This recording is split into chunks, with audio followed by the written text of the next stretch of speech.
All right, we're going to go ahead and get started. Welcome to Choosing the Best College for Computer Science and Engineering. I'm Dan Lee, and I'm here with Vitaly Borishan, and we are the co-founders and senior admissions consultants at Solomon Admissions Consulting. So just a little bit about my background. I studied electrical engineering as an undergraduate, and I ended up working as an electrical engineer at Intel before law school. And during my time at Intel, I was part of the hiring committee where we evaluated applicants who were applying straight out of college for computer science and engineering positions at Intel. And so I can give you some insights into what you should be looking for when choosing a computer science or engineering program going into college with a view towards either going to graduate school for computer science or engineering or getting a job at a major tech company. I'd like to go and introduce our college admissions consulting team. It's composed of admissions officers from Ivy League and other top 15 universities, including the former Assistant Director of Admissions at MIT, the former Associate Director of Admissions at Cornell, the former Assistant Director of Admissions at Yale, and former Senior Admissions Officers from Columbia, WashU, Northwestern, UCLA, Penn, and other top schools. So the first question is, why care? Computer science and engineering graduates can often command six-figure salaries, starting salaries, straight out of college as a 22-year-old. Engineering graduates tend to have the lowest unemployment rates of any major.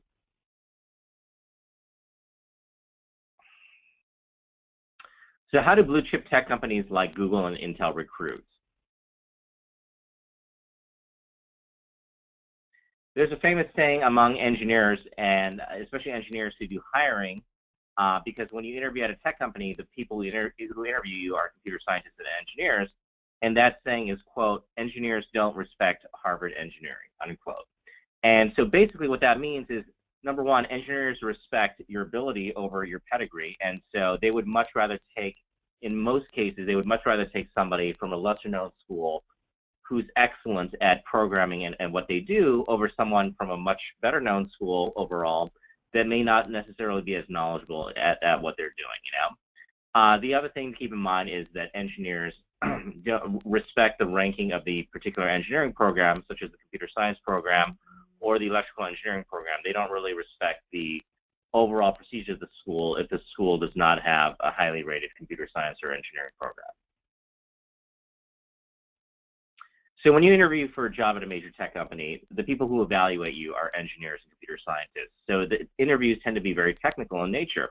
So this is how engineers evaluate engineering and CS job applicants. Number one, performance trumps pedigree and prestige. And what do I mean by performance? I'm talking about grades, relevant work experience in engineering or computer science or research, and your ability to program and your ability to do engineering tasks.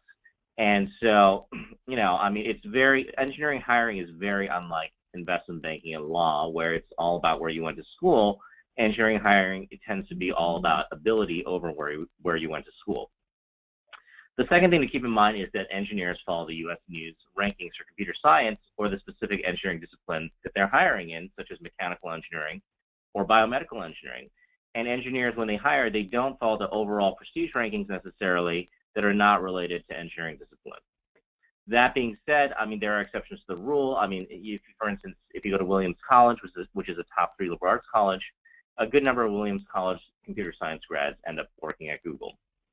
The third rule to keep in mind is that hiring generally skews towards graduates who are in the top third of their engineering class, regardless of the overall prestige or even engineering discipline ranking. And so, as a general rule, engineers want people who can perform and who've done well. And so wherever, it doesn't matter where you go to school, whether you go to MIT or whether you go to Purdue, it's always a good idea to be in the top third or at least the top half of your class for hiring purposes. And the fourth thing to keep in mind is that the cutoff GPA for most interviews at major tech companies is a 3.0. And a 3.0 is highly significant because a 3.0 at most schools separates the top half of the engineering or computer science class from the bottom half of the engineering or computer science class. And so generally, if you're in the bottom half of the engineering class, your GPA will most likely be below a 3.0, and you're going to struggle to get interviews because when they sift through resumes in a stack for for job interviews, if your resume is below a 3.0, it typically gets chucked in it gets thrown in the trash can. Here are the U.S. News rankings for computer science graduate programs, and these are the rankings that employers will follow when they hire you for computer science positions. And so I bolded the schools that may be surprising to some of you who don't know a lot about computer science or engineering and who are maybe just familiar with the overall U.S. News rankings. So obviously, at number 1, Carnegie Mellon, they have a phenomenal computer science department. It's one of the best computer science programs in the country, and their graduates are highly, highly recruited by pretty much every major tech company in the country. And so Carnegie Mellon is typically tied for number 1 with MIT, Stanford, and Berkeley. At number 5 is the University of Illinois Urbana-Champaign. Once again, highly recruited at Microsoft, highly recruited at a lot of the tech companies in Silicon Valley.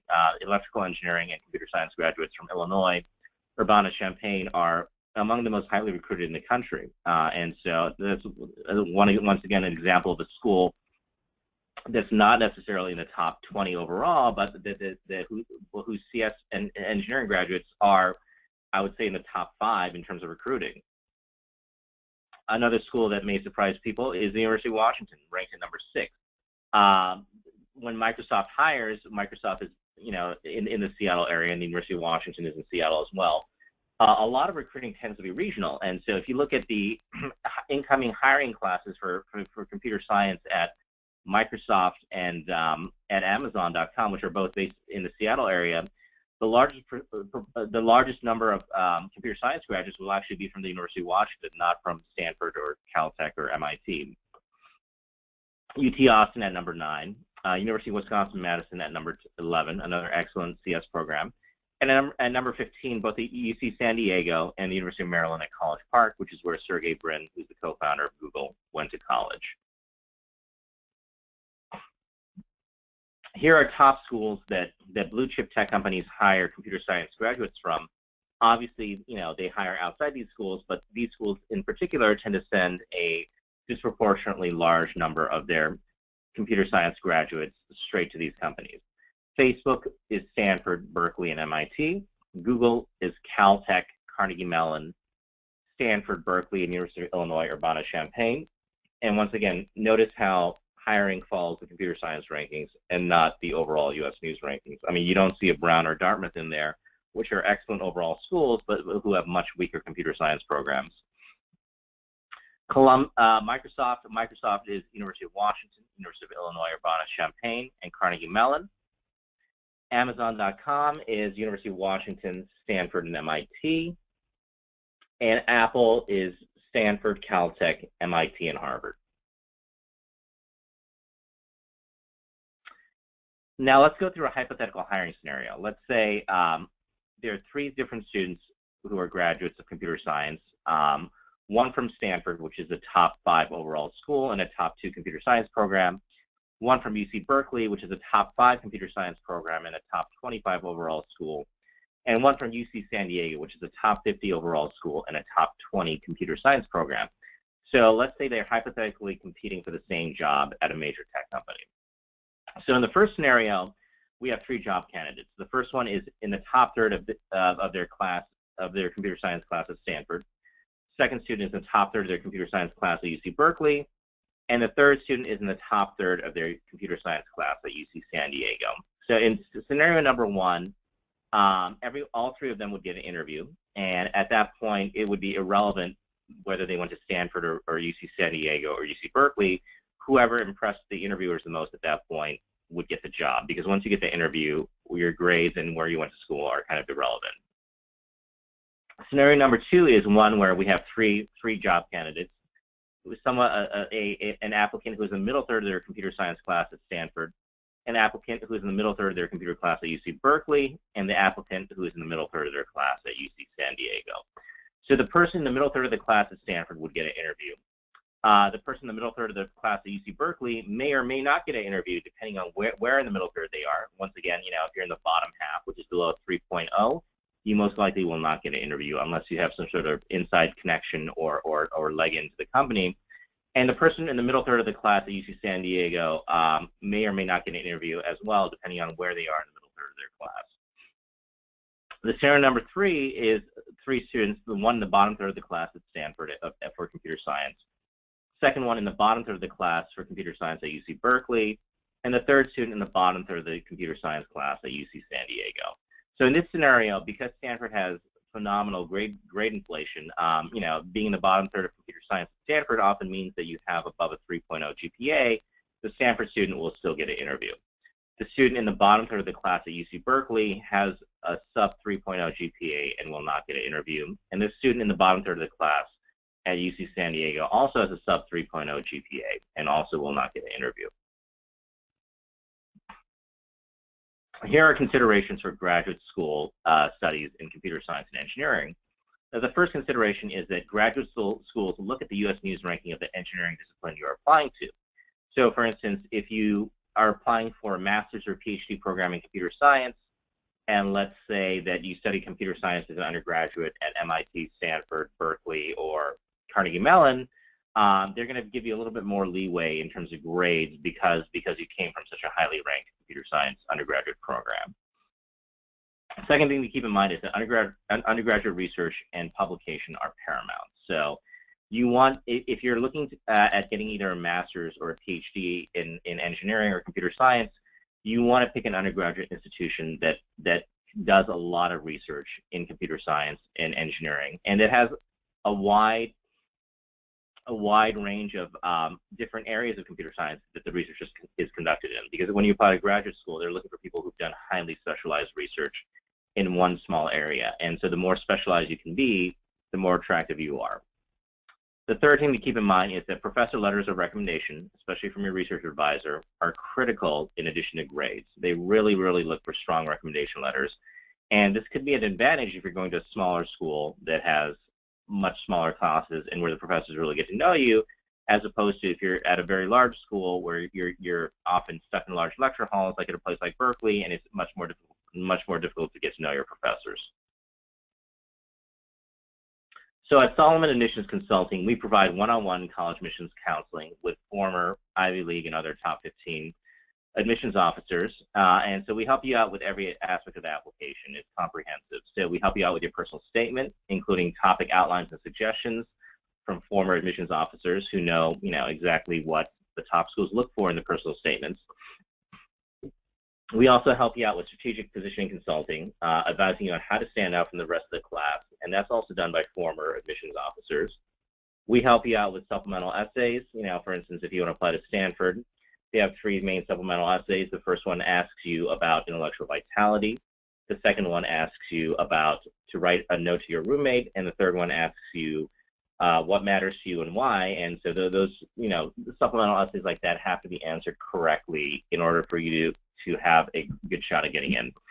We provide insider information on college preferences. For instance, if you're applying to Brown, they're looking for students who are very independent, and versus if you're applying to Columbia, or it's 180-degree opposite of Brown, and they're looking for students who like structure since they have a core curriculum. We provide graduate school advising, and this is advice from former graduate school admissions officers, people who've been on the admissions committees at top allopathic med schools, top MBA programs, and top engineering graduate programs. And we help you shore up weaknesses. We also help you approach your teachers and guide them on how to write the best recommendation letter possible to support your overall positioning.